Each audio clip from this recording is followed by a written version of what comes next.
Finally jujutsu কাইসেনের update শেষ। এখন গেমের ভিতর কোনো হাতুড়ি নাই, চিপাই নিয়ে যাওয়া ক্যারেক্টার অ্যাবিলিটি নাই, মৌমাছি নাই, শান্তি। কিন্তু এই আপডেটে নতুন একটা মিশন টাইপ কিছু অ্যাড করছে। ঠিক মিশন বললে ভুল হবে, মিশনের মতোই আর কি।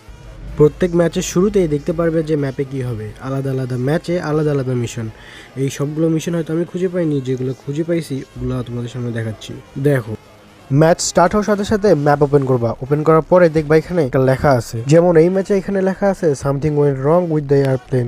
এর মানে হচ্ছে প্লেনের কিছু সমস্যা হয়েছে। আর আগে যে প্লেন সোজাসুজি ভাবে যাইতো, এখন সেটা ট্যারা ভাবে যাবে। এটাই পার্থক্য। প্রত্যেকটা ম্যাচে এভাবে র্যান্ডম ভাবে এই মিশনগুলো সিলেক্ট হবে। এবার আসছে আগেরটা থেকে আলাদা। এবার লেখা আছে it's top secret, after 200 second the fourth safe zone will show up.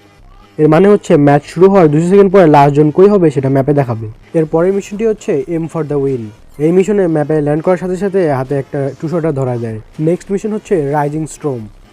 এখানে লেখা আছে destructive storms May appear in the map. এর মানে হচ্ছে ম্যাপে ঝড় হতে পারে। এসব ম্যাচে আমি কোনো ডিফারেন্স নোটিসে করিনি। এবারের মিশন হচ্ছে আর্সেনালকে নিয়ে, সুপার আর্সেনাল। যে ম্যাচে এমন সুপার আর্সেনাল লেখা থাকবে সেখানে আর্সেনালে ভালো লুট পাওয়া যাবে, কিন্তু আমি এটা ব্লুম পাইনি ভাই। এর পরের মিশন হচ্ছে ব্ল্যাক ফ্রাইডে।